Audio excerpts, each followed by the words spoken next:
Can you remember the very first time you ever laid hands on a pinball machine? Now think long and hard about this, because if you love pinball like me, this is a very important question. And as they say, first impressions mean everything. Because in some cases, this is totally the make or break situation where you either fall in love with pinball or fall in loathe with pinball. I shoot lots of my videos here in my own personal arcade, and one of the questions that I always get is, do you own a pinball machine? And the answer to that is yes. Unfortunately, the pinball machines are large and they don't sit behind me here, they sit behind the camera. Well, if you grew up in the 80s or 90s, or you love pinball, you've found the right video. In this episode of Behind the Machine, we're gonna take a look at not only one of the 2 pinball machines I consistently keep in my collection, but it's one of my favorite pinball machines because it was the very first pinball machine I ever played. And what's really cool about this pinball machine, it was one of the first of its kind. And after Williams developed and released this pinball machine, pinball was changed forever. So welcome to Behind the Arcade, the video series where I go through each and every single one of these arcade machines in my collection, and I tell you how I got them, where I got them, why I own them, and of course the question that everybody wants to know, how much I paid for them, because that is usually the most surprising part. You don't have to be rich to own a collection like this. You just have to know where to look, and you have to be patient. And so, without further ado, let's get into the first video in this series featuring a pinball machine. So there are lots of weird, rare, and interesting things in my collection, but this is one that really means a lot to me, and I'm about to tell you why. Behind me, right here, is a Comet pinball machine. And this machine, released by Williams in 1985, was designed by Barry Arsler. And if you don't know who that is right now, don't worry, by the time this video is over, you'll have a full history lesson. And this entire machine and table was theme park designed. Now, you're hearing Comet. Comet sounds familiar, right? Well, it does sound familiar, and that's because this machine was designed based off of the Comet roller coaster in Riverview Park, Chicago. Now, this is one of the really cool things about the Comet pinball machine. This was the first in a trilogy of pinball machines by Williams designed by Barry. We had the Comet in 1985. That was followed up by the Cyclone in 1988 and the Hurricane in 1991. All of them were theme park designed like this machine. This machine had a production run of 8,100 units. That means throughout its lifespan, there was 8,100 of these pinball machines made. By today's standards, I would imagine that there's probably only half, if less, than that in existence. And that's why collecting and saving these sort of things is so important to me. Someday, there will be none of these left. It's important to remember that they don't make stuff like this anymore. So once all the originals are gone, unless somebody decides to reproduce it, they are gone forever. The Comet here actually runs on a Williams 9 operating system, which was a really popular system throughout the 80s for Williams pinball machines, and Williams made a lot of pinball machines. Comet actually followed a really simplistic rule set.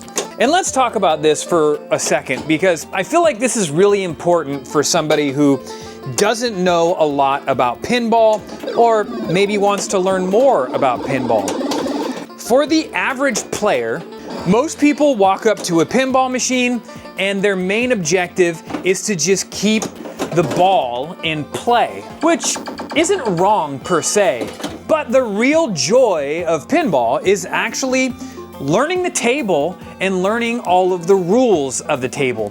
And if you don't spend a lot of time with it, sometimes that's really difficult. Now, most pinball machines will have something like this, which is a rule card. The rule card will give you a very simple breakdown. But then you have all of this other stuff on the playfield.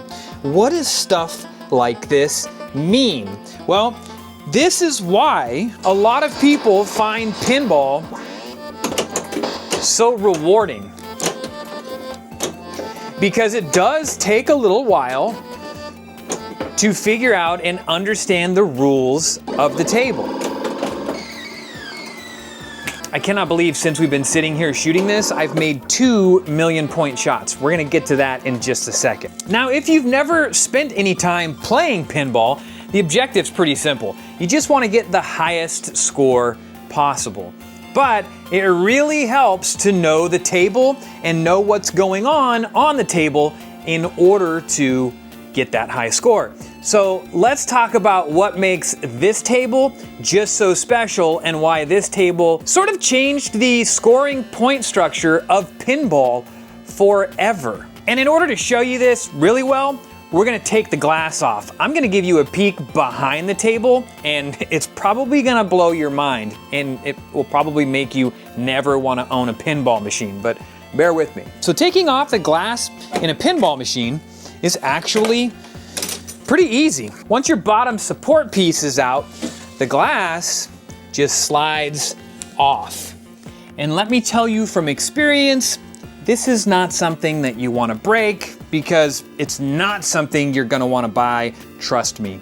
So always keep it in a safe place where you're not going to knock it over. And now that we have the glass off, come down here and take a look. Now, as I was saying, the thing that makes this table so special was one thing, and it was this ramp right here. You see that very back shot? You see what it says? 1 million when lit. This was the very first pinball machine to ever have a 1 million point shot. That means if you run the ball up that ramp and into that back hole, when that backboard is lit, you get 1 million points in that one shot. This single-handedly took pinball scores from, the high 100,000s to the multi-millions, and then on to stuff like Jurassic Park, where a decent score in Jurassic Park might be 200 million points. A decent score in Comet might be 1.5 million points. And that's only if you've made that 1 million point shot. And going back to what I was mentioning before, it's all about knowing the rules. If you don't know the rules, then you don't know how to light that ramp. And if you can't light that ramp, you're not gonna get a 1 million point shot. So let me show you as an example. Right now, I have my machine set to 5 balls per game. I feel like that is the perfect amount for anybody who's gonna come over and play, because it gives you a little more time. Now, if we go all the way back to the very back of the table, you see light up numbers. 1986, which is when this machine kind of became really popular. Every time the ball runs up through here and down through one of these, it lights this number. What you want by the last ball, whether you have it set on 3 balls or 5 balls, you want to light the last number of 1986, it doesn't matter which order, you want to light that last one up on the last ball.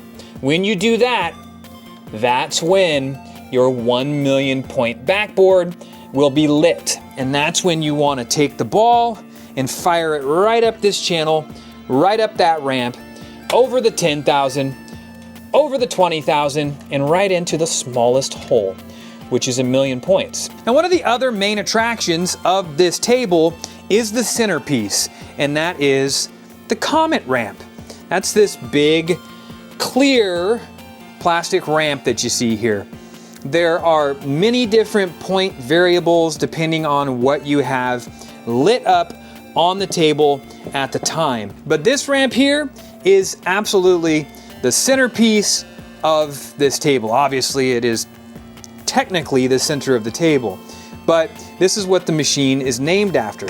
The other thing that's really fun about this table is the Dunk the Dummy. Now, the dummy's down right now because I touched him, but he will pop back up. Once the ball hits the dummy one time, the dummy will drop. Once the dummy drops, you want to fire your ball straight into here and hit that target. once you hit that target, one of these green lights will light up. A new one for every time you hit it. So the first time you hit it, you get 2 times. Second time, 3 times. Third time, 4 times, and so on. You get all the way up to 5 times.